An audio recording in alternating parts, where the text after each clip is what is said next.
Thanks for joining us for this second session of the morning. We hope that the coffee and the break was good, but I see your faces and they are quite happy, so okay. Full of energies, ready to start this new session. It's going to be quite intense, quite exciting, and of course we're going to see all the results and all the work that all of us have done together over the years. So we're going to hear it directly from our action line chairs. Yes. Before giving the word to the action lines, we want to introduce you and to give a warm welcome to the Rector of the University of Vilnius, Professor Rimvydas Petrauskas. Thank you very much for some introduction words.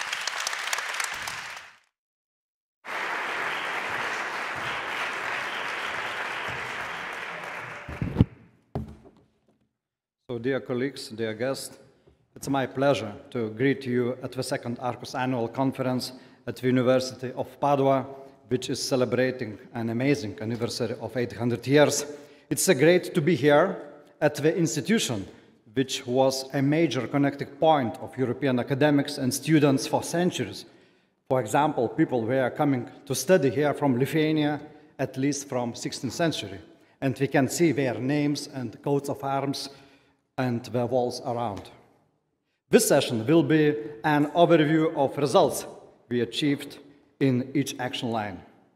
Today, as we are close to completing the work plan of Arcus 1, it is an excellent time to look back to the immense work we have done so far, to consolidate the tasks we are yet to finalize, and to build bridges towards the work plan of Arcus 2. We have indeed gone a long, challenging, and exciting journey from the first draft of the European University Initiative. Then the initial Arcus plan was developed. Little did we think of how our lives would change in short notice. The global pandemic has brought us challenges we did not foresee. However, it made us to go out of the box and beyond traditional activities to build a strong community in cooperative and collaborative manner. The Arcus Progress Report has received a positive evaluation, emphasizing Alliance's ability to implement long-term objectives and clear focus on the quality of Arcus's activities. Academic communities of our universities are increasing their engagement with Arcus and benefits of being involved with Arcus, Arcus becoming more and more attractive. Overall, there are very clear indications that our partnership is moving towards more systematic and structural cooperation. An analysis of Arcus results to date indicates that the transformative outputs are present in every action line, as well as in Arcus research and innovation. Today is an excellent opportunity to reflect on our progress and summarize the highlights of Arcus achievements. Therefore, in this session, we will go one by one through every action line, as well as Arcus research and innovation, overviewing the most significant outputs, their impact, and future perspectives. So, thank you very much.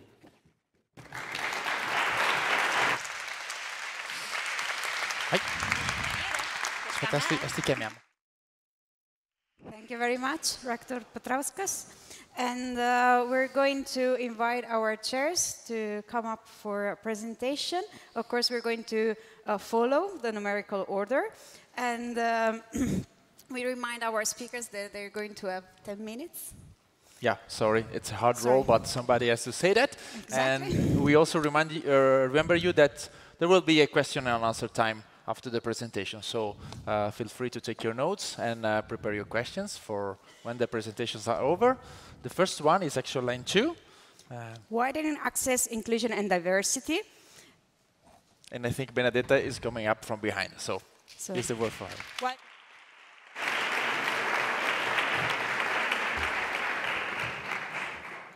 Thank you very much. As you all know by now, enabling people and attracting talent from less represented groups, from kindergarten and school to university and the world of work, is at the core of Arqus, and more so of the strategic framework of Action Line 2. When we started 2.5 years ago, most of the 13 activities that you can see now on the screen were uncharted territory for many of us. And knowing that inclusion is a complex, multidimensional construct, a matter, first of all, of cultural knowledge building and deep transformation, we have founded our work on a cross-sectoral, interdisciplinary, research-based perspective, involving as many experts as possible in our task forces, from vice rectors to professors, researchers, academic, non-academic staff, students, and external stakeholders. Our bet was that paving the floor with a shared policy for a caring university committed to and responsible for sustainable development, we could profit from common guidelines and strategic objectives to design accessible and welcoming contexts for all. Students and staff with disabilities, students and scholars at risk, gifted and elderly students, women, just to mention a few underrepresented groups. One of the most challenging features of Action Line 2 is the narrative of addressing citizens over a timeline of their relationship with our universities, before access, at entry, during and after university. Starting with preventive early career education, inclusive children universities, and train the trainers activities for women to STEM activities.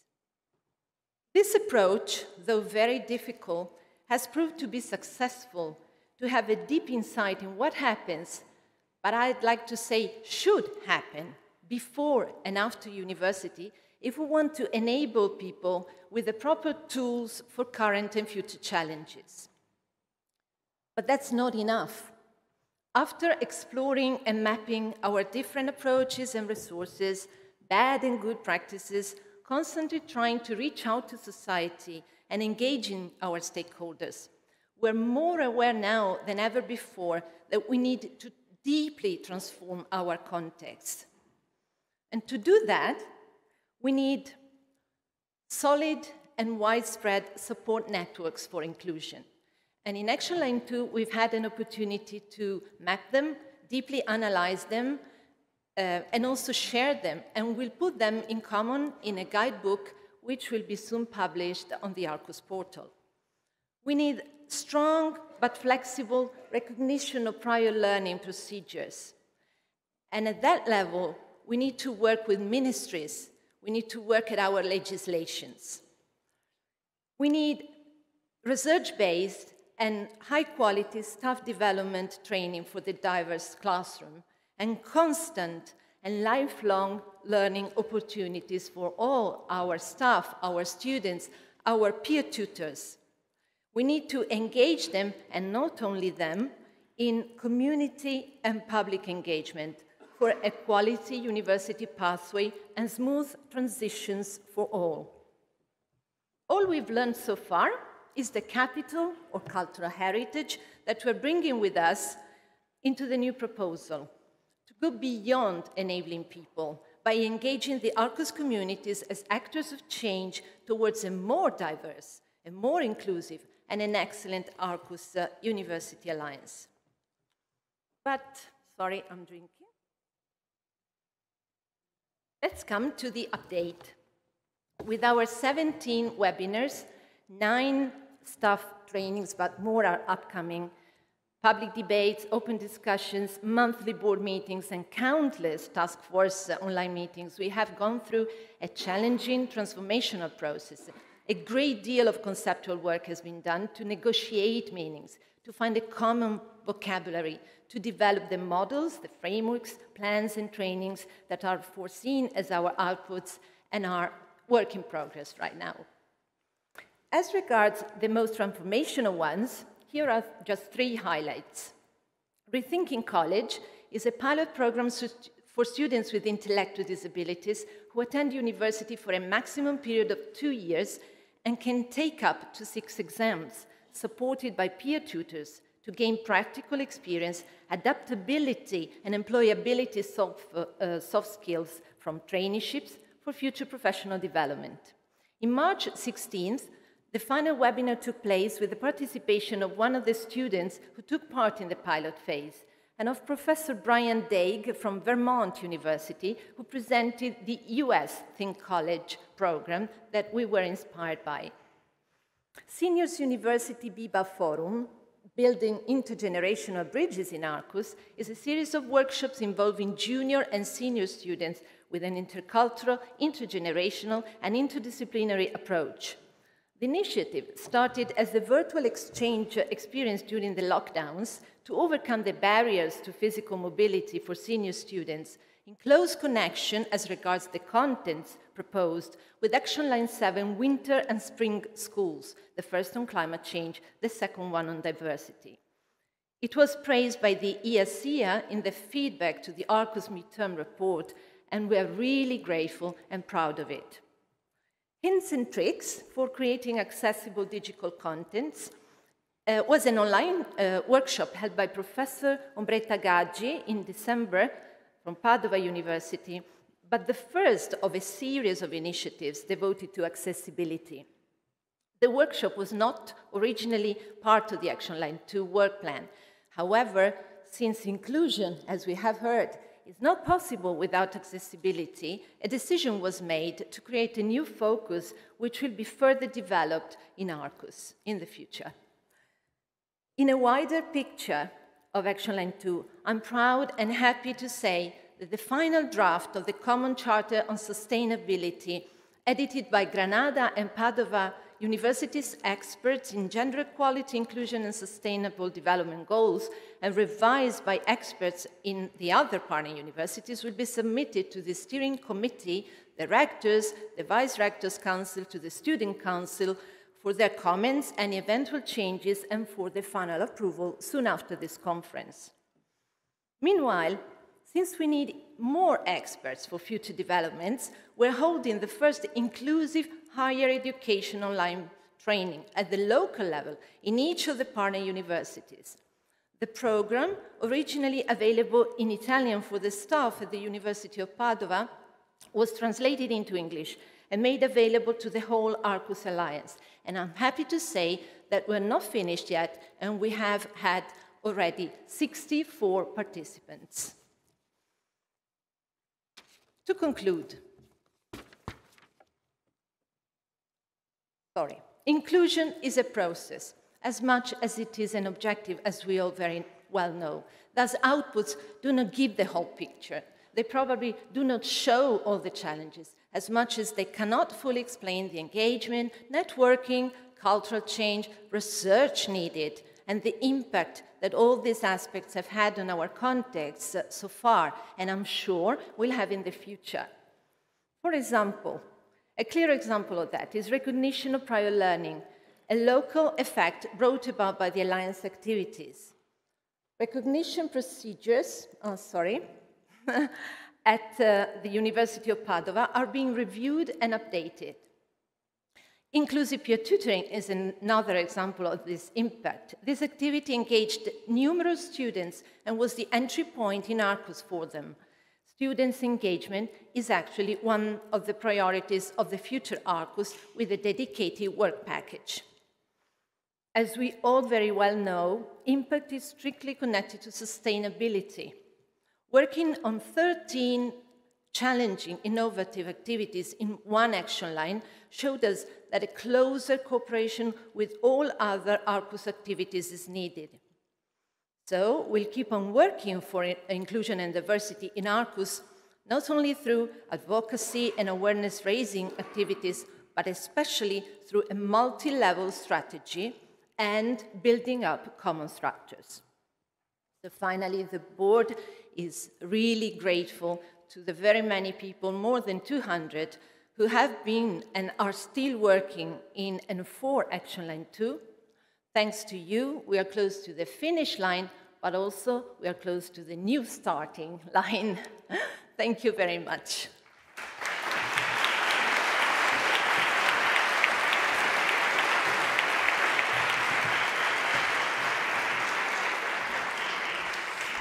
So, Thank you very much, Benedetta, which apparently knows the a shortcut. the shortcut. Yeah, okay. Thank you very much for your inspiring words and for being also the first of this session. But let's move on with action line 3. Yeah, a student-centered frameworks for quality learning. Even though I should know it by heart because it's my own action line, but I have to read it all the time. So, Andreas, the floor is yours. With an applause, of course. Thank you.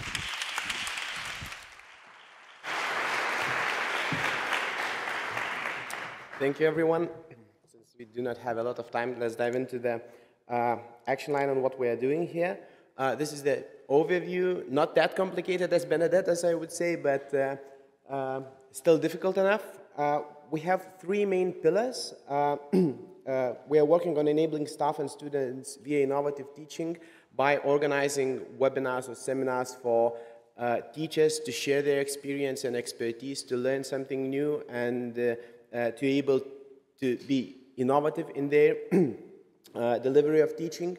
We also had to reach an agreement on what quality teaching means in Arcus, and we agreed to celebrate innovation and quality in teaching by giving up awards for the best teachers that we have and best teaching projects that they implemented. The second pillar of our action line is fostering student-centered and research-based learning through joint and flexible curricula. That means smaller to larger scale cooperations in order to, for students to get international experience and to learn in our Arcus community by implementing twinning visits where students together with their teachers can come to partner universities and have a shorter term mobilities and learning experiences in these partner universities by implementing mobility windows in our curricula where students would have an embedded and allocated period of time in their study programs in order to develop their international or global competences, and also, of course, piloting and working on joint study programs, the most difficult and broadest cooperation activities to create joint study programs in cybersecurity, in translation and interpreting, and European studies. And also the third pillar, enhancing the development of mobility and recognition, basically working on the tools to enhance mobilities in our universities by creating shared course catalog, by creating recommendations, and for recognition of prior learning, of informal and non-formal learning, and of course of recognition of competences and qualifications. We were asked to highlight the most important activities, and it's really difficult to do that because all of them are interrelated and all of them are very impactful. I'm just happy that we can, we are able to celebrate our best of the best in education. We are able to, and we are very keen to collaborate on the smaller and on a larger scale, starting with the twinning visits. We had a huge number of applications, and we see how interested our teachers in these kind of short-term mobilities and short-term collaborations are, but of course also working on joint study programs as well, and getting into this hard work that we have, but very, very impactful work. And we are also ready to tackle the challenges and try and lift the barriers that we have. We proved that by organizing, by inviting our communities together with national agencies and ministries to talk about the barriers and all the bureaucratic obstacles and try to lift that. I wouldn't say that we were very successful in achieving that, but we are definitely ready to work on it and see how it goes and how we'll be able to reach European degrees and to reach study programs working towards European degrees without these obstacles that occur right now. Couple of numbers and the main, let's say, outputs or deliverables that we achieved. We organized at least 16 workshops or training events for teachers, students, administrators, stakeholders, as I mentioned already, workshops on teaching, on quality of teaching, innovation in teaching, workshops on mobility windows, of how to implement mobility windows, for admin staff, about mobilities, Erasmus without papers, and European Students' Card, and so on and so forth. Hundreds of people basically gathered in these workshops to share, again, their expertise and their experience, and to learn about each other and our ways of working. And I think that's a great thing. Arcus Teaching Excellence Award, we received 65 interesting projects and applications, at least, or up to 6 of these applications in each university were selected for the final round, and the Arcus jury then selected 2 winners in 2 categories, enabling students and enabling research-based learning. In implementing mobility windows, we had to have at least 7 pilot programs trying to do that. We have 24 pilots right now. Each of them are in different stage in this implementation and in this road, but we already have some study programs who implemented mobility windows in their curriculum. Some others are looking for partners, are working on the concept notes, and so on.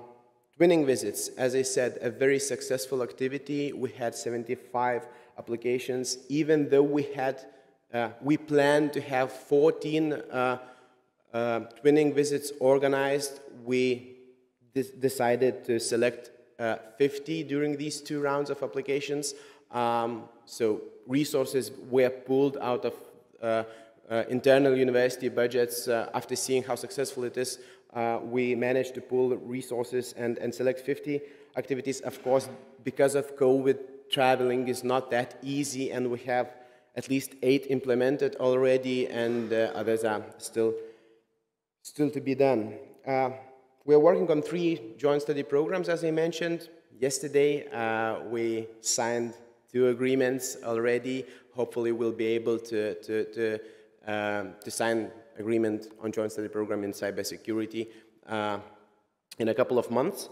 Of course, we worked on mobility enhancement measures. We created Arcus course catalog, the first Arcus course catalog that will be further developed and enhanced. We signed open mobility agreement and provided students with the opportunity to have their study periods abroad in our partner universities.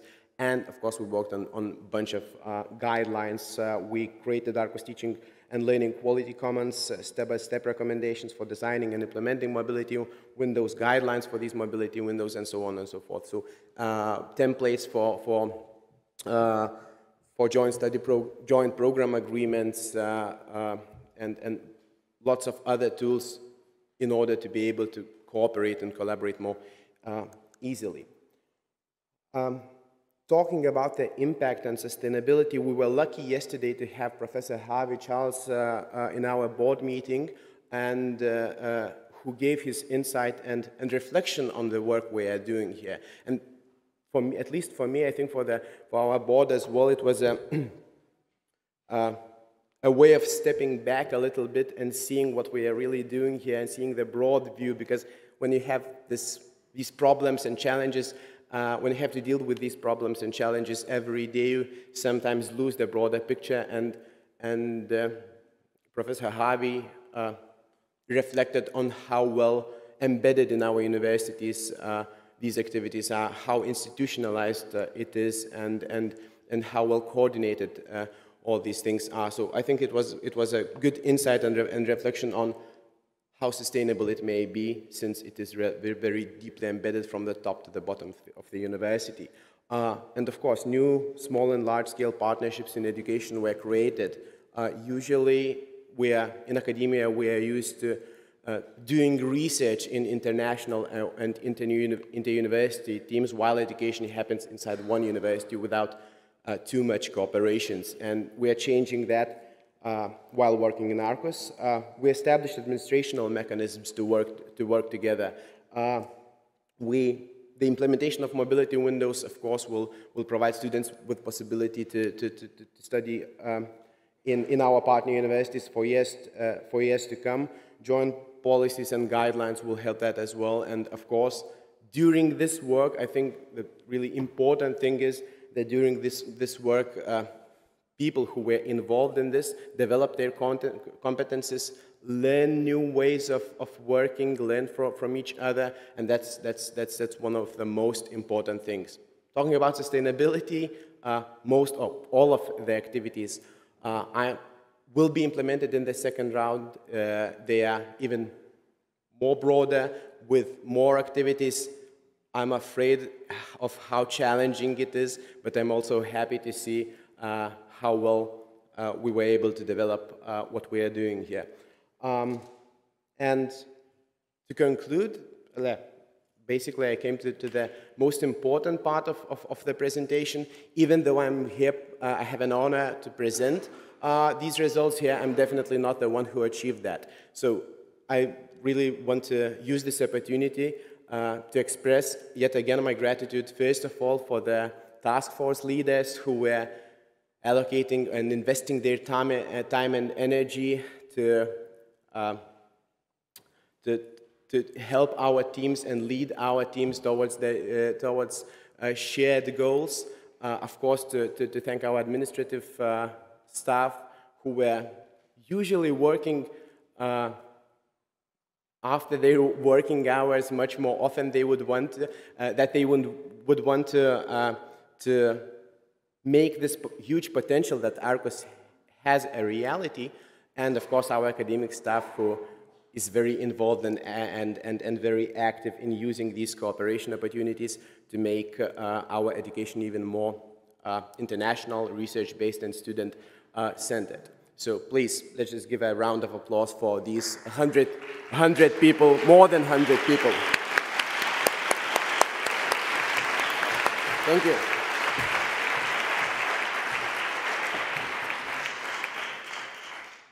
So thank you very much, Andres, for the insights and for the thanking. And it's time for Action Line 4. Yes, multilingual and multicultural university, coordinated by University of Leipzig. Olaf, please join the stage. Thank you.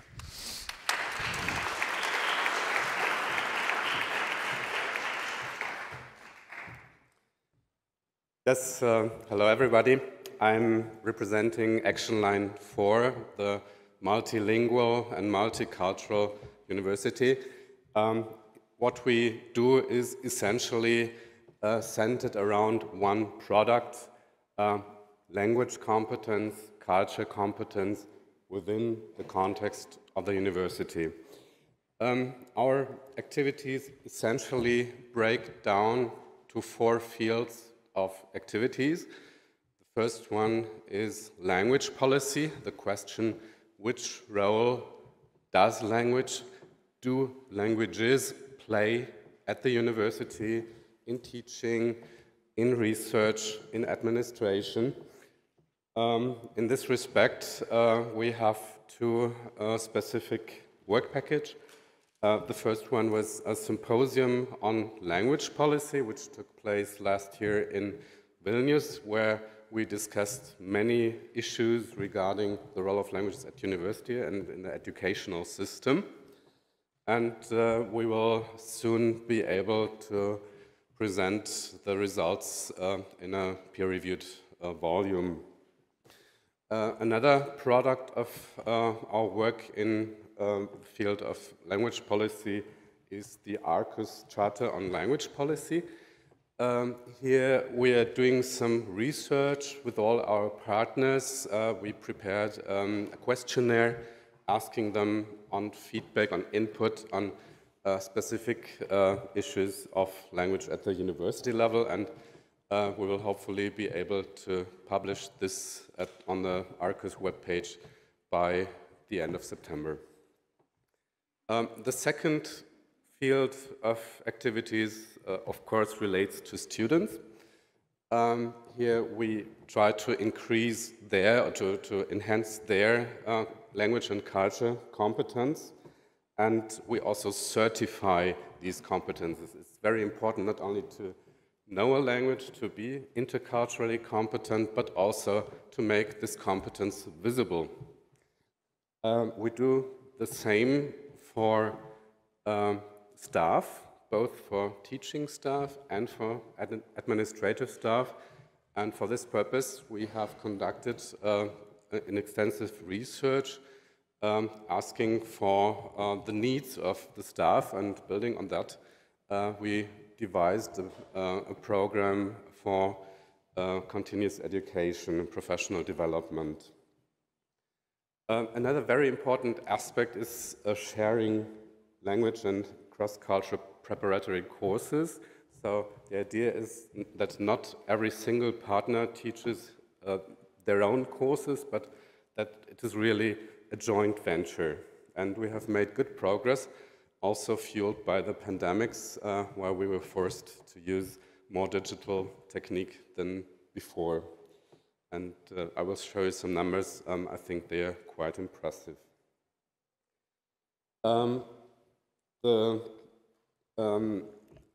The other student-related activities were a little bit difficult to implement due to the pandemics.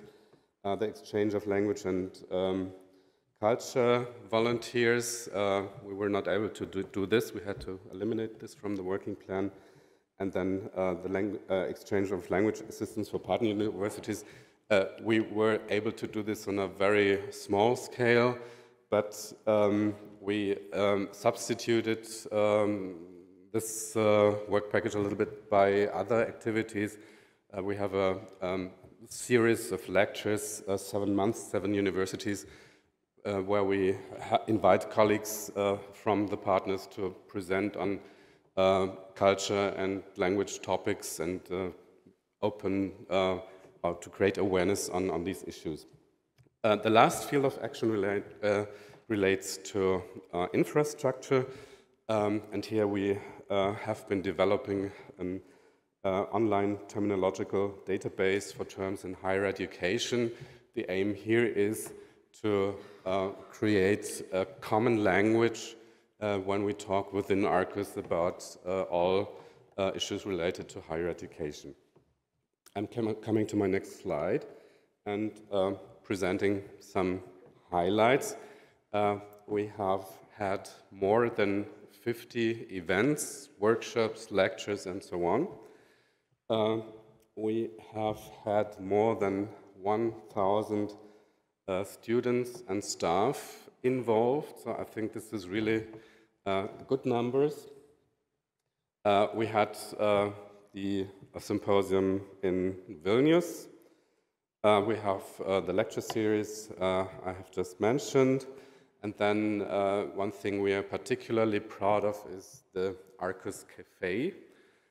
This is a virtual environment in which students, but not only students, also staff, can meet and exchange on topics they choose themselves. And we only don't have just one language, because when we talk about multilingualism, it's not English, it's our languages, the languages of the partners. And we have had more than 15 languages, and I think this is really valuable to make the role of language and culture visible to all the partners and to a greater public. So here are some of the goals. Numbers a little bit the same than the ones I have presented before. Here, if you have a look at the distribution of participants, we see that not all partners are participating equally. And personally, I was surprised to see that we reached more staff than students. And I think for the second round of Arcus, it's really important to think about strategies to create a better outreach for this group. Another goal is we have had a series of summer schools in Granada. where we sent our Leipzig students to Granada and offered language and culture class, and did the same for groups of Spanish students who learned German in Leipzig, and hopefully we will be able to expand this program also to the other universities. We have had a lot of workshops in EMI, English Medium of Instruction, where we offered courses, workshops to colleagues who have to teach in English. And we have some specialized issues, topics like intensive online trainings in German pronunciation. So it's really a very, very broad spectrum, just to give you an idea. Then one thing which we can build on in the future is we have done extensive research on the courses offered in our universities, courses that are open to all Arcus students. So we're beginning here, we're starting here non-local teaching community. Yeah, we pool our resources and still have to overcome some administrative obstacles, but we have 454 courses that are open to all Arcus students. And I think this is really a treasure which we should use in the future and expand in the future to have really an integrated higher education space. Sustainability, as I said, I think this is the treasure. This is we should use, the courses, this is what we should pursue. Another thing is the Arcus Cafe. We have had enormous, massive numbers of participants in the Arcus Cafe, and it's really a very low stakes opportunity for students to meet their fellow students, to get to know the other universities, to discuss problems in which they are interested in. So this is something we should definitely pursue. I think also one thing which will be very valuable to all of us is the database, the online database, because we still, I truly believe that we need this common language and still need to elaborate on our language and how we coin terms and use language at the university. Altogether, I really think that we have reached many, many goals. Some of them were not tangible or not reachable for us due to the circumstances, as you all know. But I'm really very, very impressed about how motivated the colleagues were, how much time and effort they devoted to improve teaching and learning experiences. And I'm very, very grateful that we will be able to continue our activities within the framework of the second funding phase, as given that we will receive the funding. But yeah, we will do our best to continue what we've done. Thank you.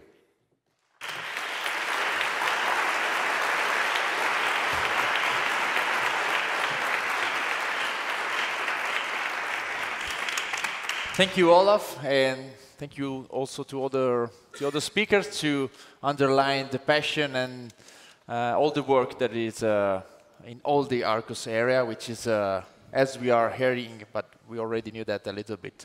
It's a huge, huge amount of work, so thanks again. Let's move on with action line 6. 5, actually, if I may. Let's go back with the 5 and not go too fast with the 6. But at least you were careful, you were paying attention, so that's really a good sign. We were just checking. So, Entrepreneurial, University and Regional Engagement. Marie, if you want the It was floor written is yours. very clear, sorry, Yeah. my fault, sorry.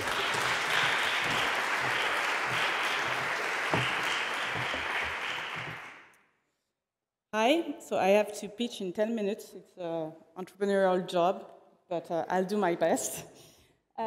So here I will present globally the task we had, the actions we had.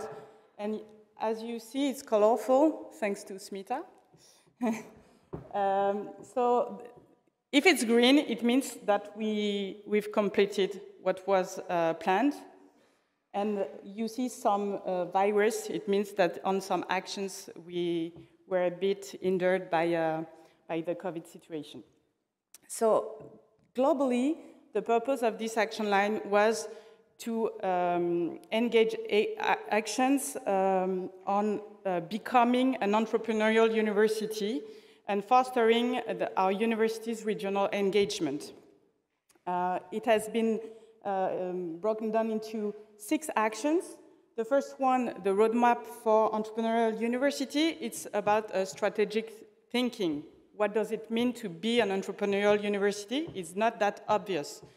We have entrepreneurial units, incubators, but the idea behind entrepreneurial university is to develop an entrepreneurial mindset, an entrepreneurial culture among students, among staff, among teachers.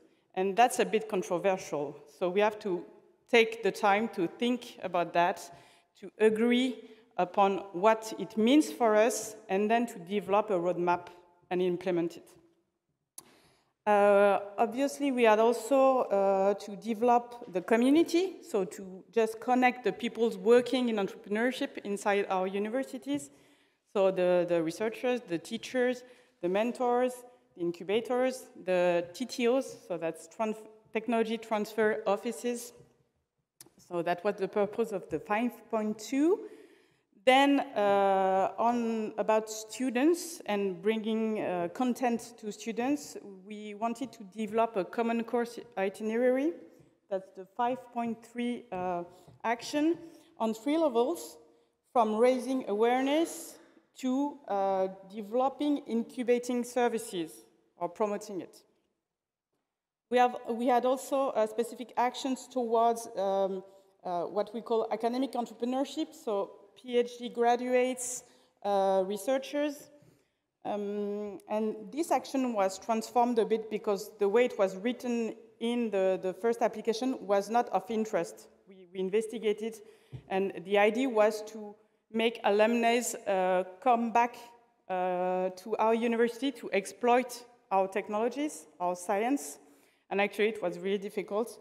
And we identified, on the contrary, a need for PhD candidates or PhD students to elaborate about their competencies, and actually entrepreneurship is a good way to think about the other competencies that one might develop while doing his PhD, and to think to elaborate about these competencies to foster his employability, for example. And also there was a need to connect our TTOs, to make them share their best practices. And finally, about the regional engagement, the idea was to connect our local stakeholders, the socioeconomic partners of all our regions. So the first action, 5.5, was about promoting internship in SMEs and sharing them, so a student from Leipzig, let's say, can do an internship in a French SME. And also on the 5.6 to connect our socioeconomic networks. And actually, that was the most difficult task due to COVID, because, for example, connecting chambers of commerce without having face-to-face meetings is very complicated. So we tried to do it, but since we had very few public events, it was difficult to invite our stakeholders and socioeconomic partners and to make them meet. And we had also, it was not an action, but it was more like a focus or a transversal attention to women entrepreneurship, because we know that women engage less in entrepreneurship. So we had to promote it throughout our activities. So here, just very few concrete examples of what we've done. For example, to raise awareness among PhD students, we produce portraits of PhD entrepreneurs. They are broadcasted on the YouTube channel, the Arcus YouTube channel, and we reach 1,000 views, so it has an impact. We also organized the finals of the Virtual Company Challenge. So that's teams of students that are developing virtual projects. And then we organize finals so they can compete and meet each other. The first 2 editions were digital, and in a few days, the real one, in-person one, will take place in Lyon. And just before the challenge, they had virtual workshops to help them pitch in English and prepare themselves. So it concerned 17 teams, and I think around 20 students are coming in the following days to Lyon. About the supporting the entrepreneurs, the actual student entrepreneurs, we organize webinars on business culture. The idea here is to help entrepreneurs develop their projects abroad and to organize mobilities of entrepreneurs between our incubators. Since, again, due to COVID, it was a bit difficult, we developed this business culture webinars to help them prepare their mobility. And now we have four entrepreneurs that have done their mobility and 14 more to go. We also organize a twinning with Action Line 6. I won't tell too much about it because I think they will speak about it, but it's about career outside academia for PhD students, but also staff, mostly the career centers. And we deliver 50% of the training about entrepreneurship. And actually, the demand of PhD students is really high for this action, because when we launch a call, we have many applicants. The last one took place in Graz, and the next one will take place in Lyon very soon. So we train 16 staff. We will have, by the end of the second edition, almost 60 PhD students. And we also experimented the micro-credentials. So we delivered open badges to the participants. And actually, they had to be active in demanding the badge, and the level of demand was quite high, so it's also a good sign.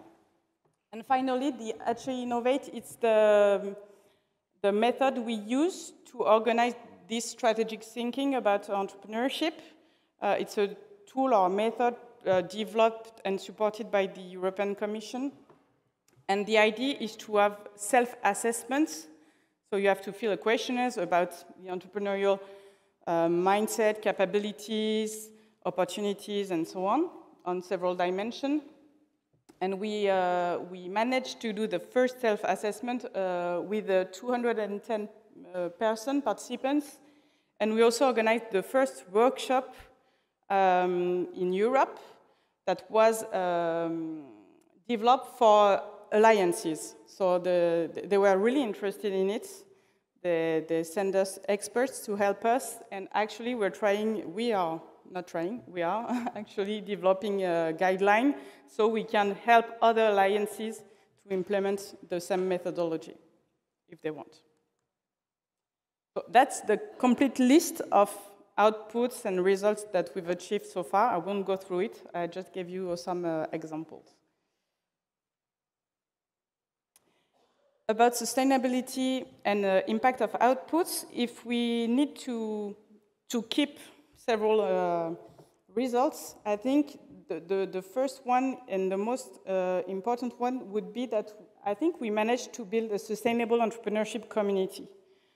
Inside the board, we've met, I think it's 23 times, so it's a lot. We're still learning about each other, but now we are used to collaborate. We know how we organize in several universities, and I think that we have sufficient, our links are really good enough to call us a network, and I think we are able now also, above what's in the application or in the task, to identify opportunity, to develop new actions, and so on. So I think that will stay solid. And we have two networks between TTOs. They meet monthly and they share their best practices, and between our incubators. We also have now sustainable competencies and contents available to all partners. The portraits, all the contents like the portraits of P&D entrepreneurs.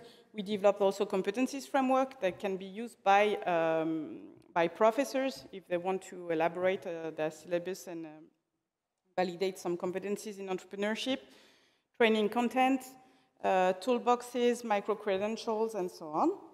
And the last point, I think, is really important because we are not that advanced in that matter. It's the strategic thinking and the roadmap. We did the first assessment. We wrote a first roadmap that will be submitted to the steering committee by the end of this month. But actually, I think it's clear that we all have entrepreneurship units inside our universities, but it's not that clear to us, I think, whether our university wants to give a broader importance or to develop this entrepreneurial mindset among staff, among students. So what are the frontiers of it and how much we want to make it part of the university culture?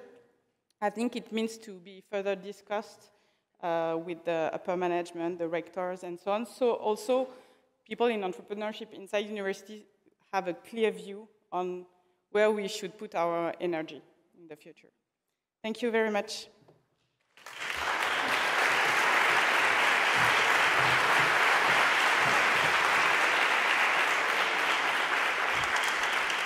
So, thank you very much, Marie.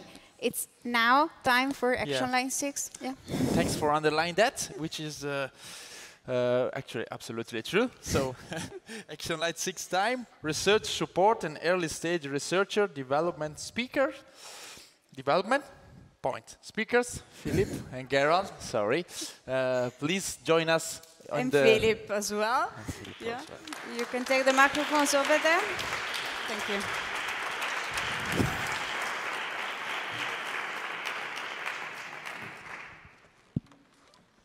Okay, well, thank you. And the very first thing, I'll obviously have to explain why we are two people. Action Line 6 is a very big action line and has had lots of project and work involved. So the very most important thing is thank you Gerald, for being an amazing co-chair. And more importantly, thank you for all the people that have been involved, for all the colleagues and academics in the Action Line board, in the task forces, and everyone that has contributed tirelessly from Bergen to Padua and from Granada to Vilnius. And we're very, very happy that we managed to distribute the work in a way that was perceived to be fair by the end of the day. So thank you, dear colleagues, for enabling us to stand here and present this. And none of this would have been possible without you. Thank you. As I said, Action Line 6 is a big action line. So it's basically split into two parts, the research support part that I will present and the early stage researcher development part that Gerald will present. The actions that we've had there are first the cluster map, which is an overview of the collaborations, the scientific collaborations that were already present at alliance level before the alliance started, and we will be doing an update at the end to see what effect our collaboration has had scientifically and for research collaboration on the alliance. It also has provided a baseline for the Arqus RNI project to operate on. Second action that I want to present is openness. Openness has also been included in Action Line 6, and without wanting to take too much away, my colleagues Christian and Hildrun will present the openness position paper later today, and I hope very much that you'll give them a great audience too. Target Impact has involved into basically a research manager meeting about the importance of impact in Horizon Europe applications and how we could harvest the experiences that we as 7 research-intensive and research-focused universities could generate in the first round of Horizon Europe already, and to share the best practices and experiences that were gained through this. Research focus forums is a way for our researchers to create communities, research communities that transcend the universities, and where we hope that we can build bridges between universities and also between junior and senior researchers to get to know each other, to work on topics that are interesting for them. So we organize those according to topics of shared importance where universities are active in, which is also one of the results from the cluster map. Next, the EUREP is an infrastructure database that we created that we want to share with all of you very soon. The technical details have now been finished. So again, thank you for the IT colleagues. Again, this would not have been possible without help from external people. And I very much hope that researchers will make good use of this and have access to much more infrastructure than they previously had. Research environment is a line about staff exchange and collaborating amongst staff. And postdoc pursuit is a way of supporting young researchers on a postdoctoral level to apply for highly competitive EU grants. And with that. So thank you, Philip, for your part. So the other half is about early stage research development. We had 2 mobility schemes. One was for individual researchers, not only for early stage researchers, but also for experienced researchers, for doctoral supervisors, for example. The one Arcus PhD was actually a mobility scheme for doctoral groups, so that groups of doctoral candidates and doctoral supervisors can visit colleagues from the Arcus partner universities. The Mentor ES was actually mentoring a program for careers in academia, but also a series of measures for supporting PhDs who want to leave academia and take on a career outside academia. The in-depth skills program was mainly about summer schools, spring schools, that kind of thing. Often we combined in these schools transferable skills approaches with subject-specific or disciplinary approaches. And the PhD structures was actually the establishment of a PhD council of experts in the field. And they came up with recommendations, and these recommendations were submitted to the Rector's Council, and the Rector's Council supported these recommendations, and some of these recommendations have been selected for the second funding period. So now I have to look for this remote control here. Yes, you already heard from Marie about the Career Week. So it was called Arcus Career Week for Arcus PhD Week for careers outside academia. And the behind the PhD was the idea PhD candidates and PhD graduates. And it took place the week after the annual conference in Vilnius. We had, this is a photo from the career dinner. We had more than 30 pre- and postdocs from all the partner universities and around 10 career experts from the partner universities, and it was a 3-day event. The first day was focusing on train the trainers. So the idea was that the career experts receive some training, and on the next 2 days they will apply it directly in working with the pre- and postdocs. It was, as I said, hosted also by Smita. I don't know where Smita. Smita, I think it's, yeah, thank you, Smita, a lot. So it would not have been possible at all without the Lyon team. So this was Graz and Lyon together. And the feedback we received was extremely positive. So we really hope that some of the 30 plus pre-docs, postdocs really made decisions about their future career during this week. And this was the first step for their new professional future. Philip. The second highlight that we wanted to present is a very general one, but undoubtedly mobilities are a highlight because we do firmly believe that there is no substitute for physical mobilities in research, and especially at the beginning of your research career, you do need the exposure. You do need to go out to see colleagues. And so without mentioning anything in detail, we do believe that all the mobilities that we could offer to our researchers were very much a personal highlight for them, but also will be very, very important for their career. Yeah, then the mentoring program, this was within the responsibility of my colleague Johanna Stadelbauer, who cannot be here, but she's watching, I know it. And this was focusing on careers in academia. So each of the partner universities selected 3 pre- and or postdocs to participate in the program. And then we matched these 21 mentees with experienced mentors, professors usually. Oh, sorry.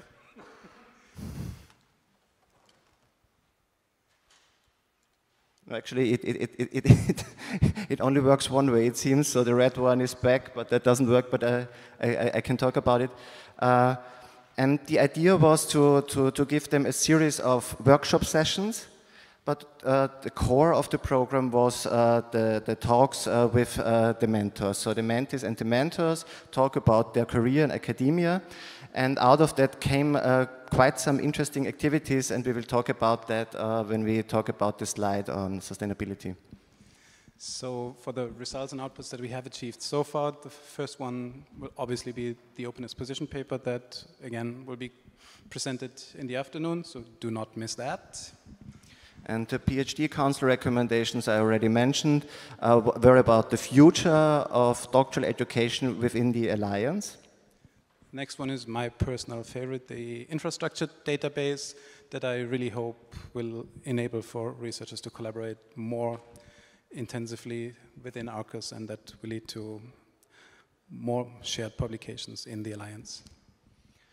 The transferable skills events are the summer schools we already mentioned. So we already had many summer schools. Particularly Granada is offering so many summer schools each year, and we are really disseminating this information, the calls, and we really try to bring in as many Arcus ESRs as possible.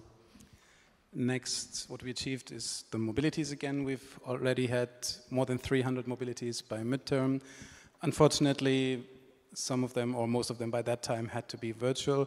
But as we're speaking right now, day by day, the physical mobilities are increasing, and basically every day we're finishing a new mobility for one of our researchers. Then the arranged meeting between ESRs and potential employers is one step further from the career week. So not only talking about careers outside academia on an abstract level, but really meeting concrete employers and talking with them, asking them questions. And almost all of the partner universities already hosted 1 or 2 of these events.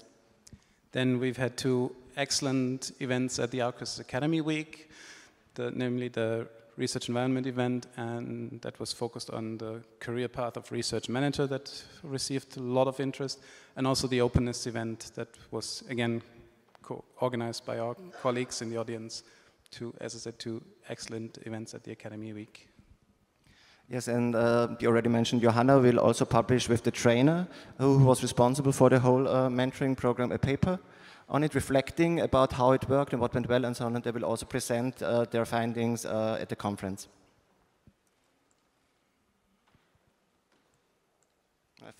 I think I killed it. No? No, it works. So, again, we do believe that our actions are sustainable and that they do have impact. As we already hinted at before, mobility schemes we believe to be of central importance, and especially in the career of a young researcher, there is no substitute for mobility, and few people have been affected more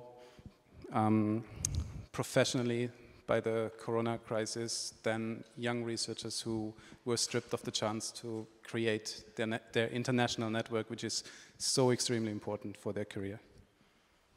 And Arcus does now provide this for them. Mentoring and Career Week just means that we will continue with these activities in Arcus 2. So we will have hopefully 3 rounds of mentoring next time, not only 1, as we had in the first funding period. And we also plan to have formats similar to the Career Week, but not 2 as we have now, but 6 of them. And again, the mobilities will continue in Arcus 2, and also the OREP data, the infrastructure database, will be continued in the second application. And one outcome of the mentoring were also collaborations. So in terms of research, but also, and this was quite interesting and unexpected for us, that there were mutual invitations to teach at the respective partner universities, and I think that also went quite well. And once more, the openness position paper will have an impact on the future of the Alliance and will also determine how the Alliance is perceived externally. Yeah, and the train-the-trainer element of the Career Week, we hope that this leads to offers on support measures for career strategies, for finding a career path outside academia at all of the partner institutions, also outside the Arcus Alliance framework. Thank you, Gerald. Thank you, Philip.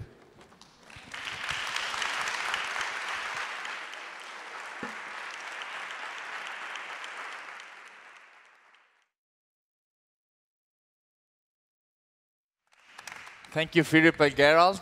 I'm trying to make one correct announce from now on. Sorry about that. Since we are running a little out of time, we're going to see how the presentation are going and then see if there's some time for question and answer. So let's keep on with action line 7. Yes. That's great. You're learning. So it's engage European citizens. And Jakob, would you mind coming and presenting it? Thank you very much. Oh, this way. Thank you.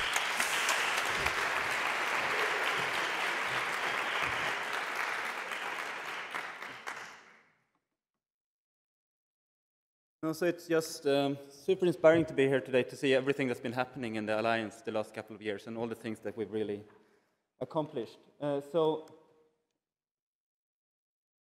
in Action Line 7, we're quite practical action line where we try to develop a challenge-based approach to educating critically engaged European citizens in times of global uncertainty.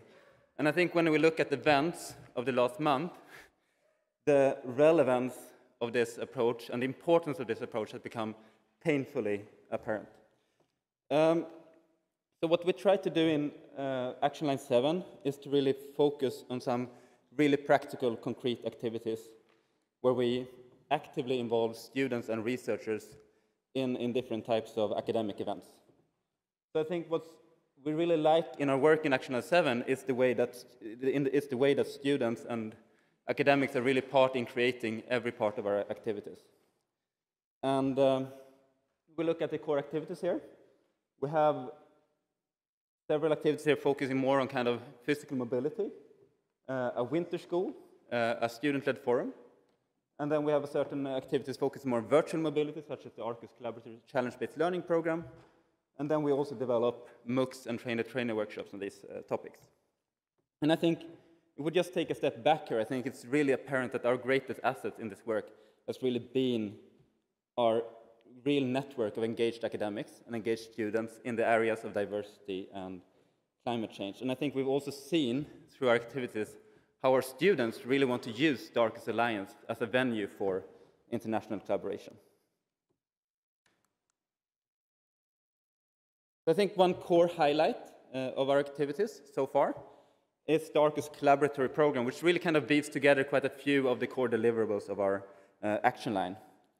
The Arcus Collaborative program is an intensive challenge-based learning program that kind of tries to engage with grand challenges from a local perspective, where we work with local stakeholders. It combines virtual mobility with in-person mobility and also local courses and local projects. It consists of 4 parts. First of all, the Arcus Winter School, supposed to be the intensive start of the program in times when we're not in a pandemic, where our students are introduced to kind of core theories and methods that can be then used in the project, and they also get to engage with each other. Our second part is student-led research projects that are organized together with local stakeholders at each of the Arcus universities. And these projects are then organized as kind of courses where they're supervised and get university credits for what they do. The third part is a component of virtual mobility and virtual collaboration, where students engage throughout the semester in workshops, in different types of dialogue events, and also by giving feedback to each other. So we pair the groups, and they give feedback to groups from other universities. And then we conclude this, usually, with a student-led forum, which is a forum that is kind of an academic event that is created by and for students. And actually yesterday we concluded the second student-led forum here in Palazzo. And I really wish that you could all have been here to kind of felt the energy as our students both presented and discussed their academic projects, gave really, really concrete feedback, discussed synergies and how they could work together, how they organized panel discussions on the role of universities in times of conflict, and also how they organized workshops on skills such as interdisciplinary collaboration. And I think what's really, really cool is how this was planned, organized, and moderated only by our students in the Arcus Alliance through an international coordination group. What we feel is that when our students engage in these activities together, they also get to reflect on issues of citizenship and European responsibility.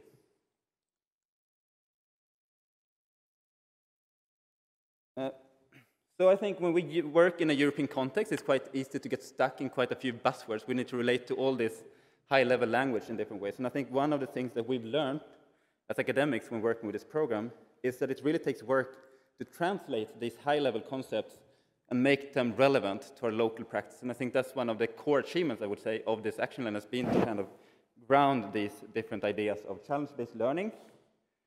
And how can we create educational programs that are really relevant for society? Of interdisciplinary learning. We talk a lot about interdisciplinarity, right? But how do we actually facilitate interdisciplinary learning in practice? That's a really tough task. It takes serious planning. And then student-led education. How can we actually place students at the core of this? And what we found is that when we start working with these activities, often when we think about how universities might engage with grand challenges, we think about the content, we think about the curriculum. What knowledge and skills do we need to learn? But I think if we really want to respond to this challenge, we need to ask tougher and deeper questions also about learning processes. What formats do we need for learning? How can we engage internationally? And also ask questions about the organization of higher education. And that's, I think, where we really find the student-led approach very interesting, since when we engage with our students as colleagues, we find that they ask other questions than we do as academics. That really kind of forces us to redefine our activities in different ways. And I think this also links to our thoughts about outputs and the sustainability of our activities. I think one of the core achievements of this program is that we've been able to develop a structure for international collaboration between different courses. And we've learned that in order to achieve that, as an international alliance, we need a flexible approach because our institutional structures and our semesters are quite different. So if we want to ground these high-level concepts and these high-level goals, they will be translated differently in the different contexts of our universities, but we can still build a layer of international exchange and international collaboration based on that. As part of our reflections now, leading into the future, we're also working on several academic papers assessing different kind of insights from this program. And I think what's maybe most important are the things we can't really measure here. But I think how can we contribute to a culture shift in how we organize higher education at our universities that is really kind of able to respond to these grand challenges that we're facing. Also looking forward, we're really looking forward to launch 2 MOOCs, Massive Open Online Courses, in June, that I think will kind of consolidate and kind of create a record of the work we've been doing in Action Line 7. So one is a MOOC on mental borders, physical borders, and the shaping of modern European identity. The development is led by the University of Granada, which goes through different kind of aspects of diversity and identity in Europe. And the second MOOC is a MOOC on kind of the method of challenge-based learning, led by the University of Vilnius, where we'll really kind of try to dig into how might we actually take this approach further and how might we implement it in different courses in the future. So I think when we move forward here, I think the most important thing is to remember the hard work that all our academics have done. These activities so far is often activities that people do on the Sunday evening. And they do it because they believe in Europe and they believe in a different form of education that can really kind of create meaning for our students. So I'd also, when I leave here, invite you all to give a big applause to all these academics and students that have been part in creating our activities. Thank you. Thank you.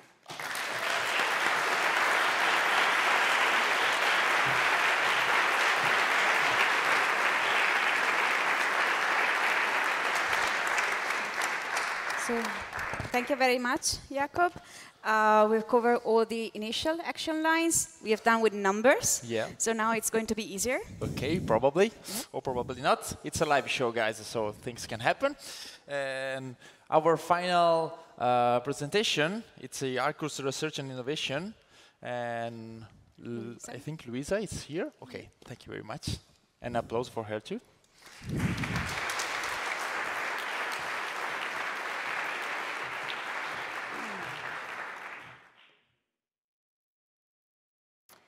Thank you. Hello to everyone. I'm presenting now a project that is not even halfway through, and so it's very overwhelming to see everything that has been done in the different action lines, and of course it's very different to what I'm going to present because we're only 3 months, we have 3 months left to our midterm point, so of course the number and the dimension of the outcomes is not at all comparable. So just bear that in mind. I'm just briefly going to present the structure of Arcus RNI. Well, first I'm going to set the context, which is that it is a research policy project, which is a coordination and support project funded by AH 2020, and it is funded to develop the research dimension of Arcus, developing some of the aspects that were already being worked on in Action Line 6, but also introducing other aspects. You will see some connections with the work of Action Line 6, of course, but one has to bear in mind that it started a year and a half later. I'm going to present briefly the different work packages and what each of them is doing. So the name of the first work package is really representative of the main aim of the project, which is building an Arcus Research Alliance. In this first work package, what is being done is to organize some large-scale workshops, bringing together researchers from the different Arcus universities, so they have the opportunity of networking, of knowing what each other is, what they are doing, and of developing joint projects. And there is also some seed funding for the further meetings of the teams, the inter-university teams that come out of those meetings. So this is bringing together the members of the Arcus universities at the researcher level. And then the next work package focuses on bringing together university members at research policy maker level. So vice rectors of research, directors of research policy, and similar. So what they are doing at this level is they have been working on creating a joint research plan, which is a strategic document which is has been approved yesterday at the Rector's Council, so that's very good news, and will now have to be rolled out. It is the very first version of it, now it has to be rolled out, and after a year there will be a review of it and approval of a second version, so to say. So the intention is to have a document which is regularly reviewed and where the improvements are implemented. And this second work package will also work on some bridging workshops, which will bring together the two main focus areas of the whole project, which are artificial intelligence, digital transition on one hand, and climate change, Green Deal on the other, which are two of the grand societal challenges which our societies face, and therefore have also been chosen for priority funding by the European Commission. So these are two of the focus areas of research and innovation, and these bridging workshops will bring together researchers that are working in these two areas to start to find possibilities of bridging the two areas and working together on joint projects, and for example, in the twin transition. Then on the left-hand side, we have two work packages that have to do with the relationship of research and research at universities with society. One of them has to do with the input that research policy can get from society, and they've been working on testing different methodologies to involve society, citizens and students in the setting of research agendas. And we have a work package that is working on finding innovative ways to transfer the results of research to society. Then on the right-hand side, we have another two work packages that have to do with the practice of science. One is working on the open science agenda, so it is very intimately related with what has been done in Action Line 6 on the openness position paper. It is based on that, and many of the people working in one are also working in the other. They will issue some recommendations on how to promote open science within the Arcus universities. They will create a network of ambassadors for open science that can serve as role models for researchers interested in working in open science, with open science methods, and some training material also with the same objective. Then we have a work package which is working on alternative assessment approaches to research and to researchers' careers. They have they are working on some documents which I will present in the next step, because I will be speaking also on the outputs, and there are some practical outputs there. And finally, we have two work packages which support all the others, which are management, which is basically the coordination of the whole project, and communication and dissemination of the events and activities of the project. Now we will see some outputs achieved so far. As I said, we're only in month 15 of our project out of the 36 months. We still have quite a long time to go until the end of the project.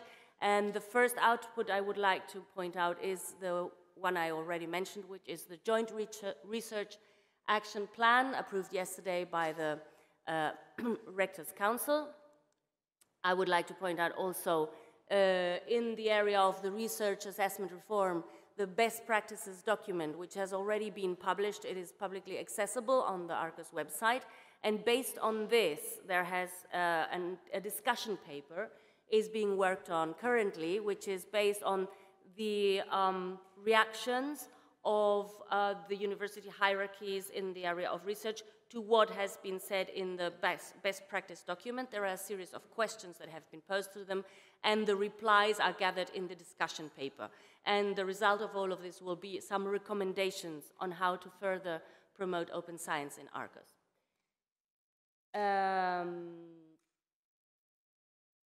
Then we have, as outputs achieved so far, also in the area of the open research agenda setting, the toolbox with 7 different methodologies that are participative methodologies to involve citizens in the creation of research agendas, as I mentioned before. Then these 7 methodologies have been tested in 7 different pilot workshops. Well, 4 of them have taken place already. 3 are still pending.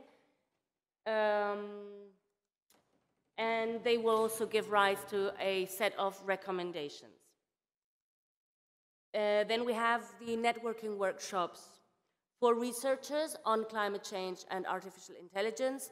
2 of them should have taken place already in the month of January, in the month of March, but due to COVID, they had to be postponed. And all of them, the 4 of them, will take place from now to the end of June. And we hope that we will have not only that we will reach the numbers that we have foreseen in the attendance, but mainly that we will have as a result many collaborative projects between Arcus researchers. And now I would just like to present what I've chosen as the highlight, because I think on one hand it is, has achieved the objective of bringing people physically together again after such a long time, and after so many lockdowns, and also because it has to do with the relationship that research and the work of universities has with society. And it's the different pilot workshops that have taken place already to test the different participative methodologies. So the first one was the one in Bergen, which was about micro-mobility in cities. That was in February. Then there was one in Vilnius, I'm sorry, but I haven't got a picture for that one, which was in mid-February, about climate action leadership. Then there was the one in Granada about blockchain for social and civic purposes in the month of March. And last but not least, the one in Graz about climate crisis between science and activism. So it's about how to support climate activism with solid science. All of these tested different methodologies of participation of society in the setting of the research agendas.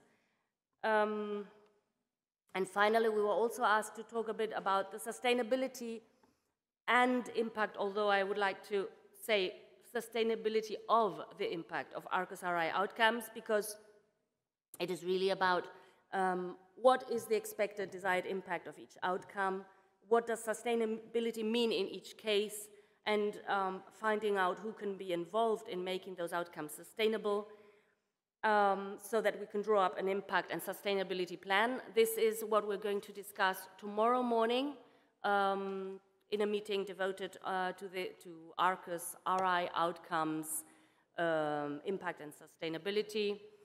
And I hope that at the next annual conference we will be able to present to you many more outcomes than we have been able to present today. And also another issue related to the sustainability of Arcus RI has to do with analyzing what has been included in the new E+ application, what has been left out, but what we consider that it's worth continuing with it, and therefore we would like to maybe put it in next Arcus RI project or any other, or in any other application to another funding opportunity. Thank you very much.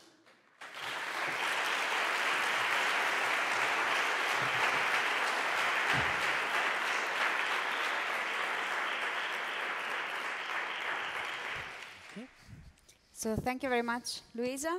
Thank you very much to all the Action Line chairs. Yeah. Unfortunately, we're running out of time, and so we're going to skip the Q&A session. But of course, the chairs will be available for your questions in the next days. Today, you can stop them, you can email them, but I'm pretty sure that was the presentation were quite complete and satisfactory. Before closing this session, we would like to invite on the stage again Rector Petrauskas for the closing remarks. Thank you very much.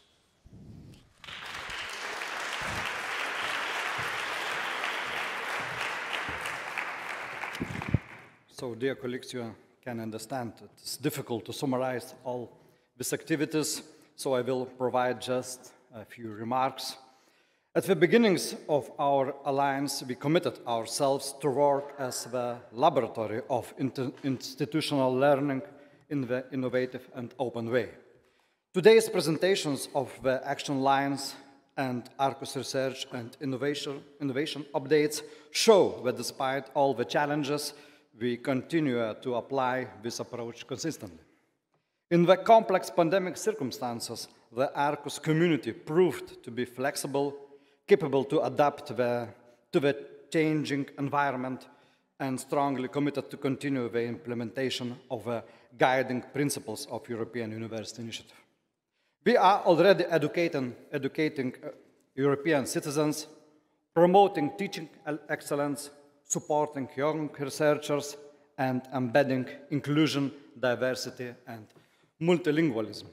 I'm especially happy to note that we are quite advanced with developing Arcus joint educational offer in a shape of challenging-based learning courses, summer and winter schools, virtual courses, and joint degree programs. Significant numbers of students, academics, and non-academic staff have already benefited from Arcus events, training, and mobility. We are also combining our institutional knowledge and best practices to develop common charters, policies, and frameworks of activities facilitating our cooperation. In the area of research alone, for instance, we have laid good foundation for future cooperation by adopting well-developed and consensus-based documents, PhD Council recommendations, openness position paper, and joint research action plan. I think we all agree that we made a significant progress, but let's be open. Our journey towards building an alliance as a strategic long-term partnership is just beginning. And we are probably at the end of what could be called phase one. We were not able to realize all our initial ambitions, and unavoidably, some activities proved to be more productive than others. Also, we still need to work more to go beyond project mindset towards the creation of durable structures, enabling direct collaboration between our academic communities. I think that the action lines have been serving their purpose to consolidate our efforts in phase one very well. So, in this period of almost 4 years, just 4 years, I would like to say, we achieved trust and shared understanding of our common interest necessary to move ahead. Well, universities develop over centuries, and we celebrate grand anniversaries like the one here in Padua.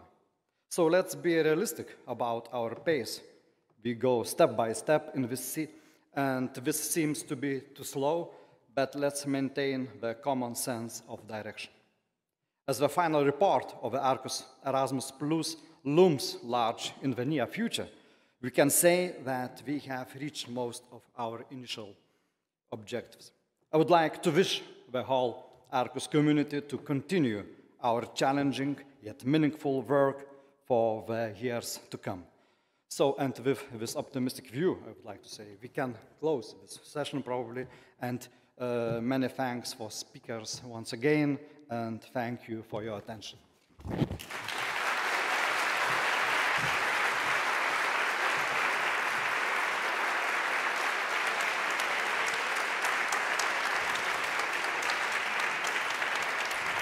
Thank you very much to Rector Petrauskas for these closing words. Please don't run away right now, because we have 2 or 3 infos to give you. The first one is that we are uploading all the photos of the conference on the app, on the general information section, so you're free. You can check it or download the app if you didn't that before. And we are also uploading the material on our social media accounts.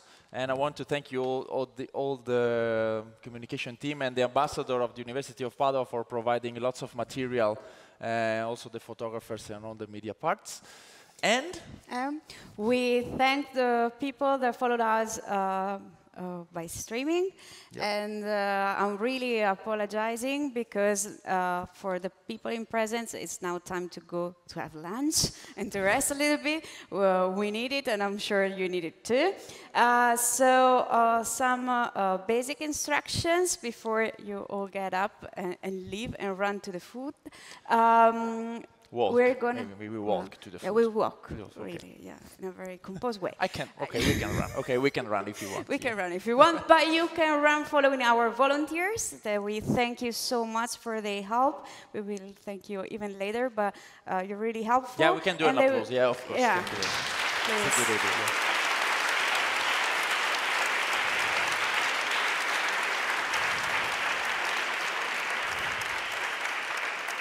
They will accompany you to Caffè Pedrocchi, where we're going to have our lunch.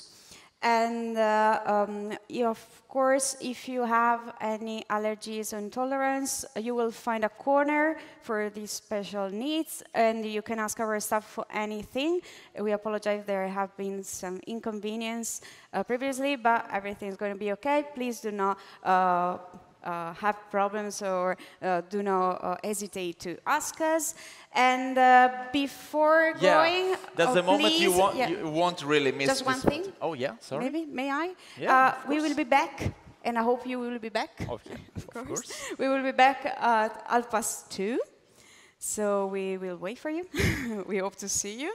And now the really big announcement. Yeah, there's really a moment you won't miss, which is the photo group, of course. So please don't run, and we can occupy the space here because the photographer will be on the stage to have a photo of all of us.